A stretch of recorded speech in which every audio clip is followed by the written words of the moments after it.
என் ஸ்டைலில் சுரக்கா vegetable rice எப்படி செய்யுதுன்னு பார்க்கலாம் வாங்க. நான் நைட்டே கிட்னி பீன்ஸை ஊற வச்சுட்டேன்.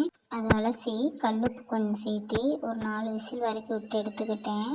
அதுக்கப்புறம் ஒரு மிக்ஸி ஜாரில் 4 பல் பூண்டு, கொஞ்சம் இஞ்சி, கொஞ்சம் கொத்தமல்லி சேர்த்து நல்லா ஃபைன் பேஸ்ட்டாக அரைச்சிட்டு உங்கள்கிட்ட என்னென்ன வெஜிடபிள்ஸ் இருக்கோ எல்லாமே சேர்த்திக்கலாம். நான் சுரக்கா, கேரட், பீட்ரூட், அப்புறம் 3 தக்காளி ஸ்லைஸாக அரிஞ்சு வச்சுருக்கேன். 2 வெங்காயம், பச்சை மிளகா ஒரு 3 அரிஞ்சிருக்கேன். தாளிப்புக்கு பட்டை, சோம்பு, கருவேப்பிலை எடுத்திருக்கேன். குக்கர் எடுத்து வச்சுக்கோங்க.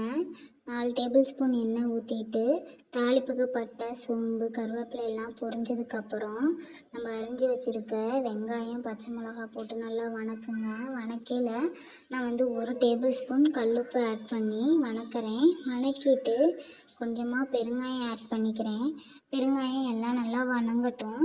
வணங்கினதுக்கப்புறமா நம்ம அரைச்சி வச்சுருக்க இஞ்சி, பூண்டு, கொத்தமல்லி பேஸ்ட்டை அதோட சேர்த்து நல்லா பச்சை வாசனை போகிற வரைக்கும் வதக்கிட்டு தக்காளியை அதோடு சேர்த்து வதக்குங்க. நல்லா எண்ணெய் பிரிஞ்சு வர அளவுக்கு வதக்குங்க. 1/4 டேபிள் ஸ்பூன் மஞ்சள்தூள், 3 டேபிள் ஸ்பூன் மிளகாய்த்தூள் சேர்த்து நல்லா வதக்குங்க. எண்ணெய் பிரிஞ்சு வர ஸ்டேஜில் நம்ம வேக வச்சு எடுத்து வச்சுருக்க கிட்னி பீன்ஸை அதோடு சேர்த்து வணக்குங்க. வதக்கிட்டு அரிஞ்சு வச்சுருக்க காய்கறியை அதோடு சேர்த்து வதக்குங்க. வதக்கிட்டு நான் 1 டம்ளர் அரிசிக்கு 1.25 டம்ளர் தண்ணி சேர்த்துருக்கேன். ஏன்னா சுரக்காலேருந்து தண்ணி விழும். ஸோ அதனால் கொஞ்சம் கம்மியாகவே நீங்கள் தண்ணி சேர்த்துக்குங்க. அளவு பார்த்து சேர்த்துக்குங்க.